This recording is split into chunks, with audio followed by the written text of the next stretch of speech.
Hello, Tim from Fair Play Now on the 13th of January 2022. Before I get into what I want to talk about now, I'm going to have another video out probably today, maybe tomorrow, and it's going to be, I'd say, the most important video I've ever made. So keep an eye out for that. It'll be coming shortly. Anyway, that aside, what do you make of all this Johnson nonsense going on? If you don't know, if you're abroad somewhere, our Prime Minister Boris Johnson, well, it's highly likely that he'll be forced to resign in the next few days, unless he kind of can pull off some magical escape, because there's a big hoo-ha here at the moment. Apparently he and his cohorts were having not just one but a series of parties at Downing Street, etc., back when the rest of the country was in full lockdown and you could only meet one other person outside under the lockdown rules. And there they were cavorting in these parties, and people are very, very angry. And as I say, it's looking highly likely that Johnson's going to be resigning, possibly in the next day or two. So we'll have to wait and see what happens there. But I don't know about you, but I'm slightly at a loss of what to make of it. Obviously, if you kind of think like I do, you'll know that all is not as it seems, and that there will be hidden agendas behind this. And you got to ask yourself, if Johnson does go, who's going to replace him? Ideally, what I'd love to see is for someone like Desmond Swayne or maybe Christopher Chope to be PM, and for the entire new cabinet to consist of every Tory backbencher MP who rebelled against the government last month with the Lurgy passport thing. And that would be the ideal.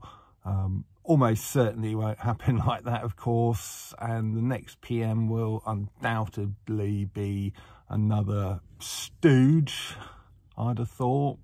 And you can ask yourself the question, why is it that they're kind of throwing Johnson under the bus now? Because after all, we've kind of known that all these people have been sort of not really taking the sort of lurgy situation seriously and been breaking their own rules for, well, pretty much since the whole thing started. So it does make you wonder, and I don't know what your theory on it might be. I've got two theories: that whoever we end up with, as I say, will almost be another stooge of the powers that shouldn't be, and it's either going to be option number one: the powers that shouldn't be weren't happy with the progress that Johnson was making on new restrictions and extending the scope of the Lurgy passports, and they'll get someone in who will do that. So not really sure about that one personally, because obviously Johnson himself, with the position he's in now, there's no way he could introduce any more restrictions or any more kind of passport things, but a successor might be able to do that. But is there anyone, certainly anyone who's likely to become PM, that would fit that bill? Would they be able to distance themselves far enough away from Johnson that they could get away with it? I mean, after all, people are just going to say, if they do try and bring in new restrictions, well, you know, you were sort of fairly close to Johnson, So you must have at least known about these parties, if in fact you might have even been there. So personally, I'd rule that one out, that possibility out. And the other possibility is these powers that shouldn't be know that the narrative is collapsing, and they're kind of realigning themselves to kind of sort that out in a favourable way to themselves. And it's likely that they'll get rid of Johnson, and then the new person will come in and they'll say, well, look, you know, we've got rid of the bad guy. He was the one who wanted all the restrictions and doing all the lurgy stuff. You know, I'm different. I was never, this will be the new PM speaking here. I'm different. I never really wanted the restrictions. Always thought Johnson was going too far. And maybe it is a bit of manoeuvring going on to start distancing themselves away from the whole lurgy nonsense.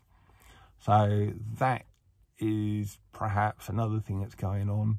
A third thing, of course, could be that it's a huge distraction from where you should be looking.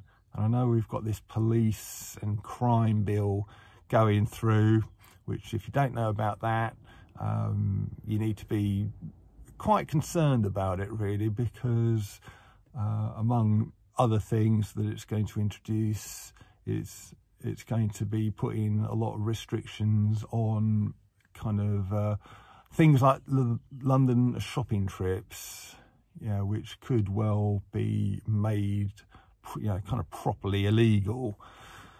And obviously that is going to be a terrible assault on democracy and freedom, because our right to protest is kind of a fundamental right and a real kind of foundation of democracy and a free society.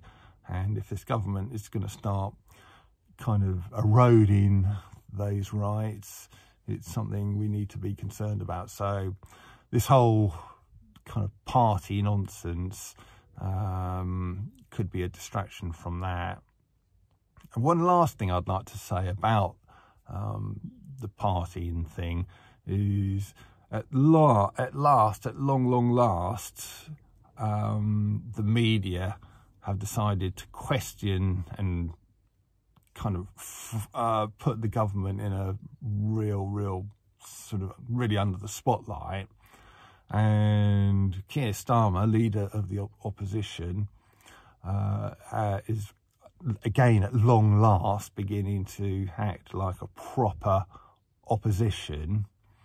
And you've got all these other figures speaking out how unjust it is that while everybody else had to be in lockdown and follow the lockdown rules, here you had Johnson and his cohorts, you know, acting disgracefully. So why are they coming out with this, especially as all these parties and that happened kind of 12 months to 18 months ago? Why are they suddenly kind of coming out with this stuff now? It does make you wonder. And it also makes you wonder why they weren't up in arms about the imposition of the lockdowns in the first place, the imposition of the second lockdown, the third lockdown, why they weren't up in arms about big V adverse effects, why they weren't up in arms about the whole care home worker thing, why they weren't up in arms about the introduction of the passports last month. And I'm sure you can think of quite a lot of other things they should have been up in arms about but weren't.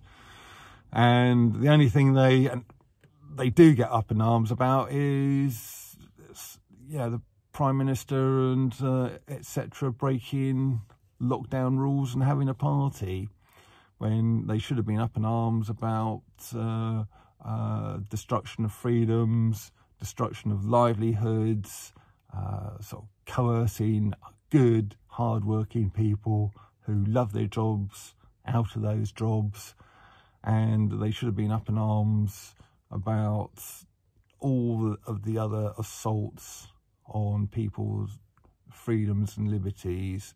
So it's a little bit, as far as I'm concerned, it's a little bit too late, too little too late, and these people should have been speaking out a long time ago.